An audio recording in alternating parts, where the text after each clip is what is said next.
Hello and welcome to Faith Matters.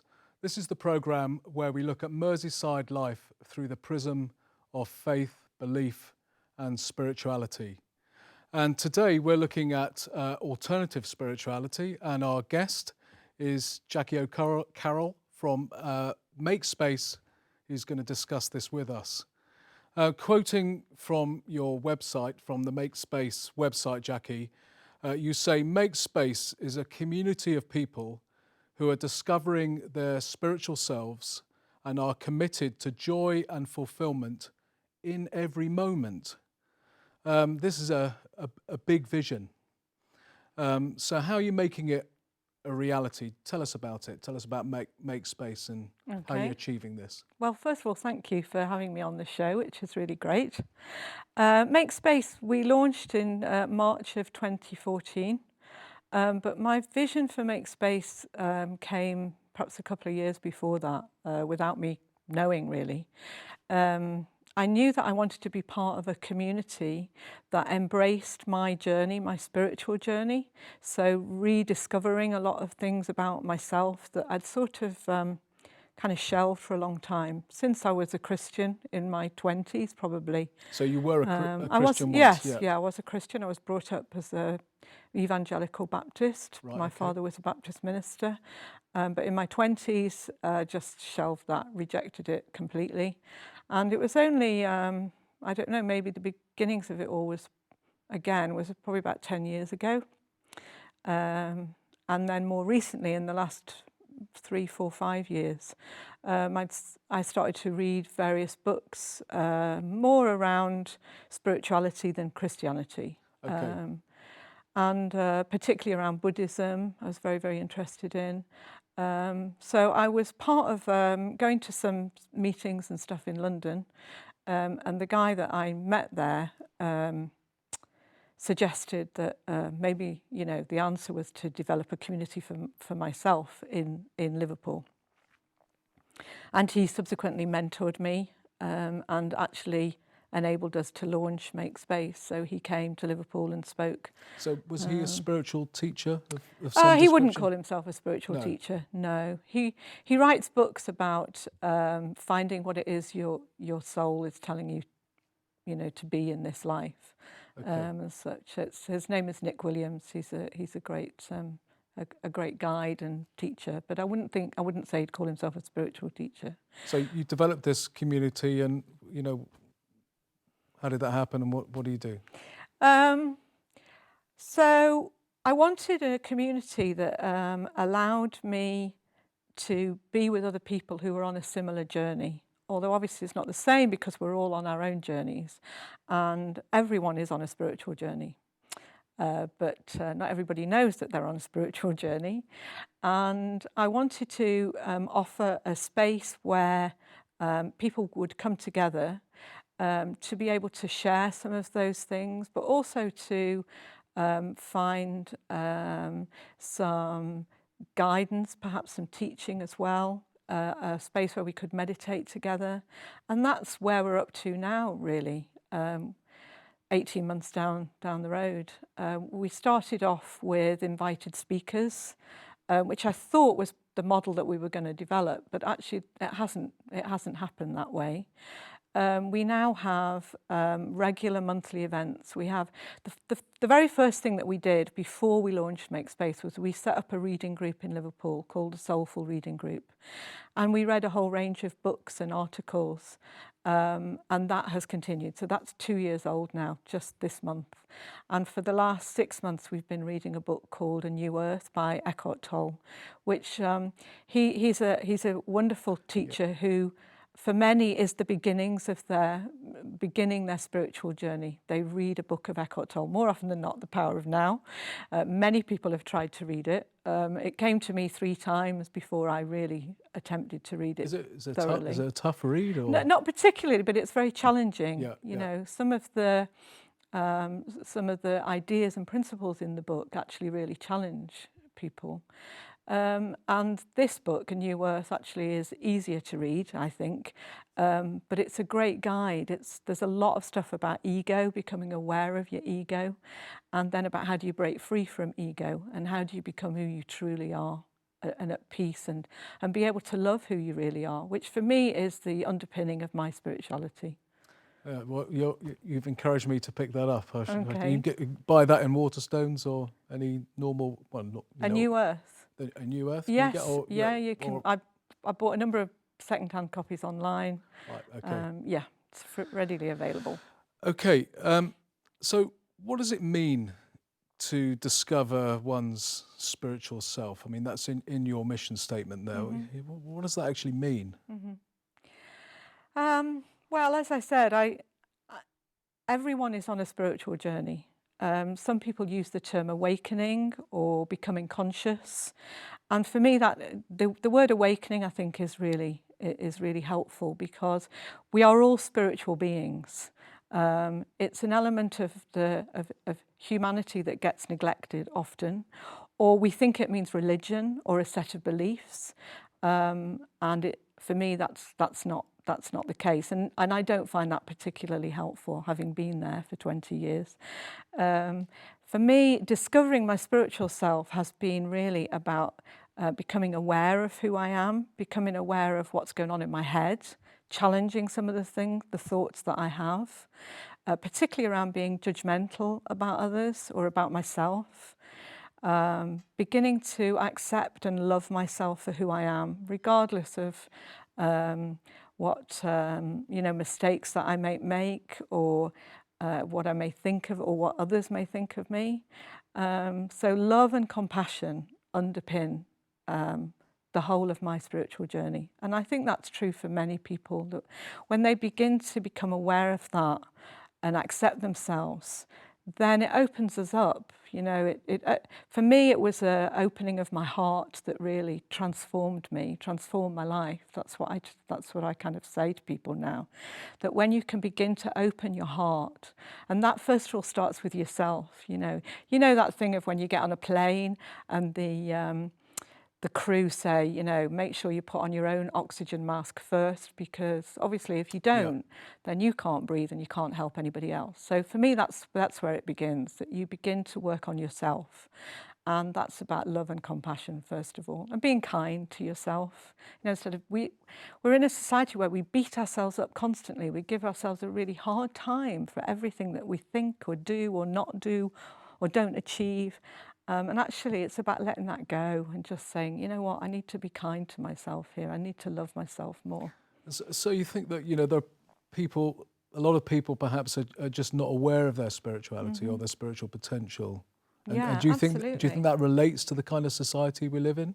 I think there is an element of that, that people seek happiness in things, and they seek happiness outside of themselves. They think they'll find happiness in a relationship or in a career or in money, material things, and it just doesn't work, If you're not happy within yourself and you're not loving yourself, then trying to find that in a relationship is not going to work. And people who make lots of money, I'm not saying they're not happy, obviously, I'm not saying that. But if that is where you are seeking happiness, then you're on pretty rocky ground, in my view. Okay, achieving joy and fulfillment in every moment. How possible is that? Okay. Given what we've just said about the kind of world that we live in. Is that really possible? Well, I don't know whether achieve is the right word, because achieve sounds like you've got to strive and struggle for it. Actually, it's quite the opposite. Having joy and fulfillment in every moment is about letting go, actually. It's about letting go of all the stuff that stops you from finding joy, because our natural state is one of finding joy and fulfillment. That is our natural state.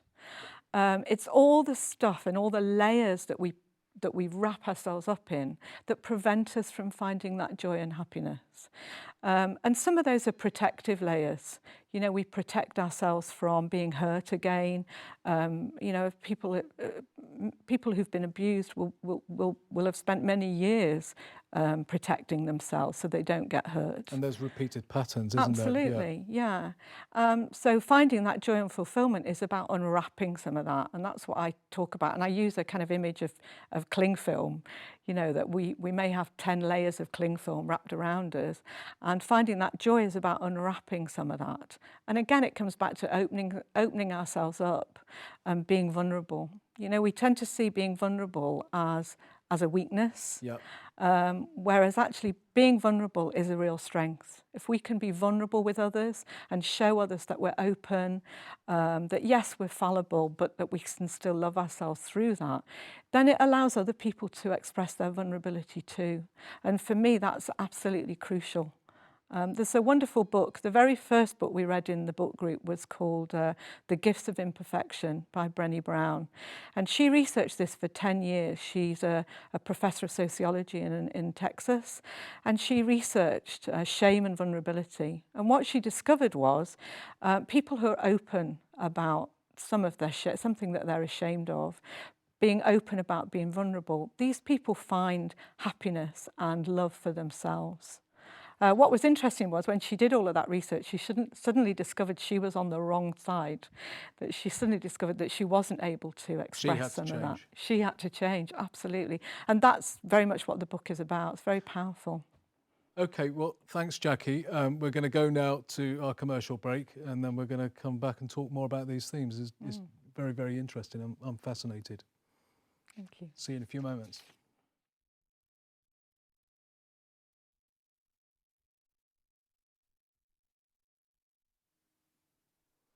Hello and welcome back to Faith Matters and to our guest in the studio today, Jackie O'Carroll from Make Space. Now, Jackie has, but before we came on air, was giving me lots of recommendations for speakers and so on for Faith Matters. If you as viewers want to ring in with your comments and suggestions for guests who might come on the show, you can do so, or you can email us at faithmatters@baytvliverpool.com. So get in touch and let us know your suggestions. Jackie, as I was listening to you before the break, I was thinking all the way along as you were speaking, you know, there was nothing as a Christian that I disagreed with what you were saying. Yet you were saying right at the beginning that you'd left, at least left institutional Christianity, left your Christian beliefs some time ago.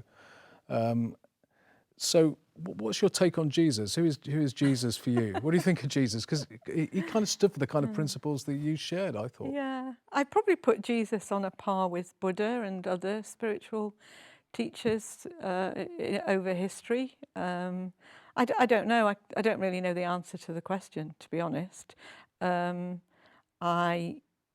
I read the Bible in the same way that I would read Buddhist teachings. So you still read the Bible? Occasionally, yeah.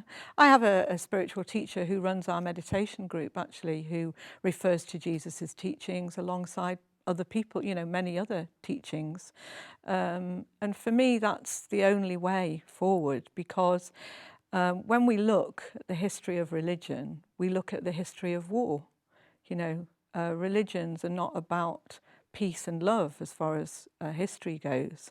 It's the differences that have caused so many troubles in the world. And so for me, it has to be spirituality, and my own journey has to be something which brings people together and brings people together to share and to love each other. And if a religion isn't able to do that, then it's not working for me.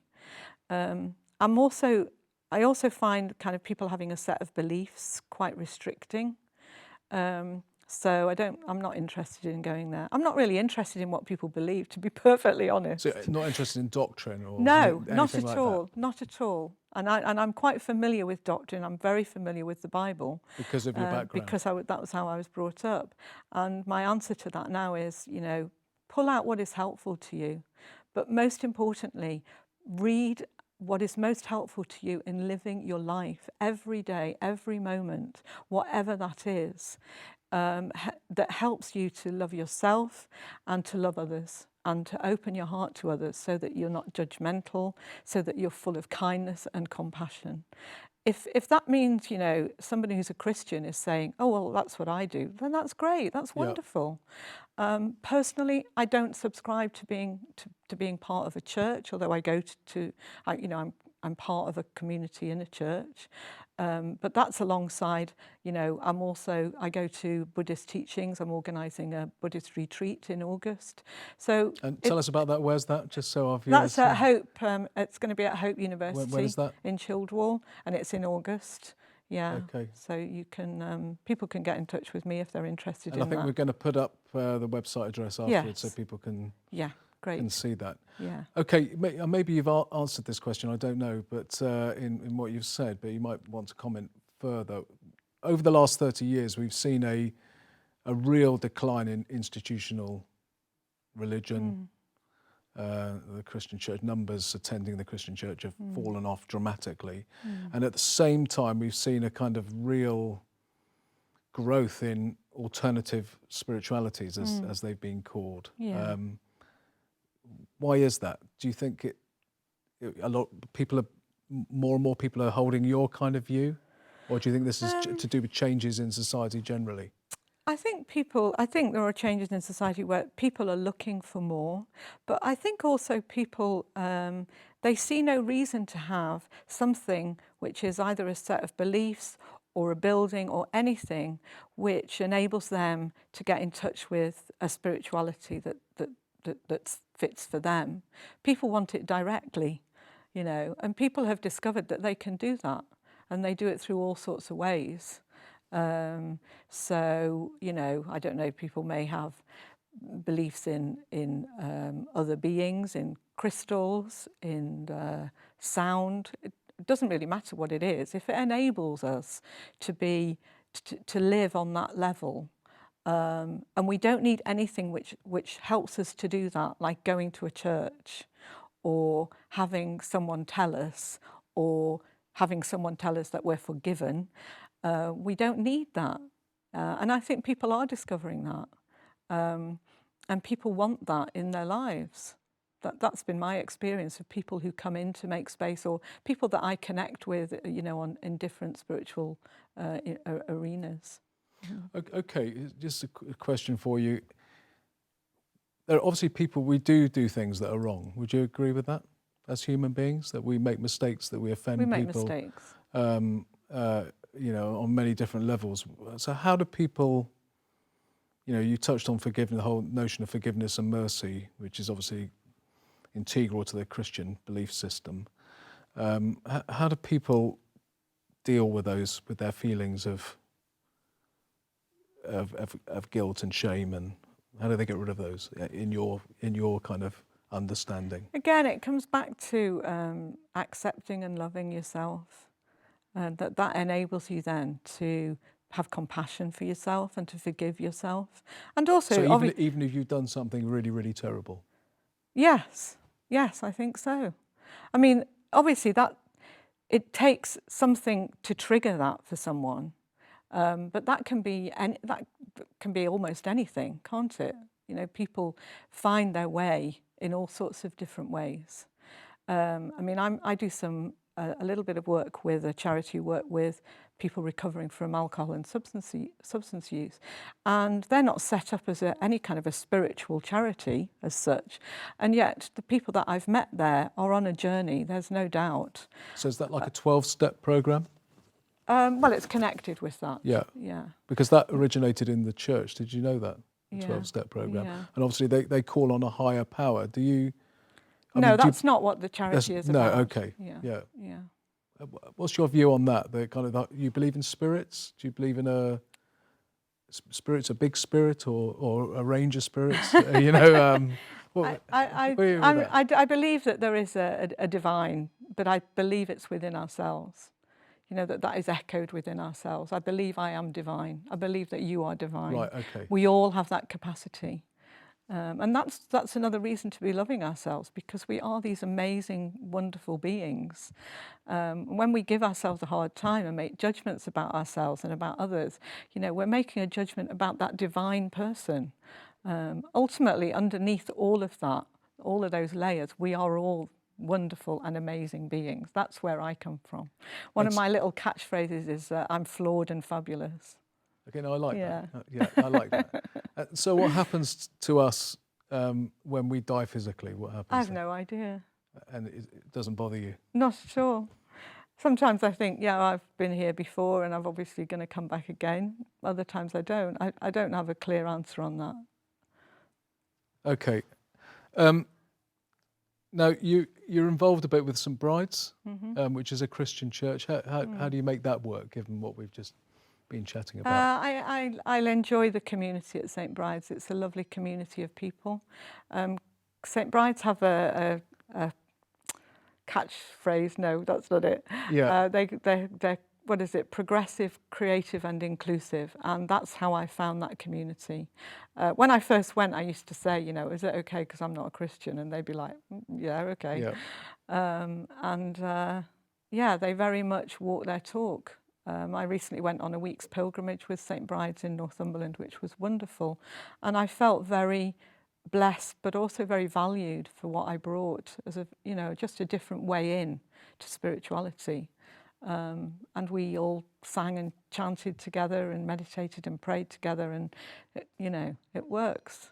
Yeah. So for people who don't know where St Bride's is, it's up in the Georgian Quarter, isn't it, in Liverpool? Yeah. And I can't remember the road. Well, it's between Catherine Street and like Huskisson Street's on the corner. And there's a big banner outside which says Yeah. Progressive, Creative, Inclusive. And inclusive, that's And, right. Yeah, and and they there's- do loads of things. Really busy church. And your group meets there. Our group meets at St Michael's in the City, which is in Chinatown. We use that sometimes. I know, yeah. Yeah, we meet in different venues. We have a monthly reading group and a monthly Sunday gathering, which is at the Domino Gallery on Upper Newington. Well, So- Jackie, it's just so good to have you in the studio today and to be sharing about Make Space. And I sense a lot of common ground, and I hope we meet again and chat some more. Thanks for coming on. Thank you. And join us next time for Faith Matters.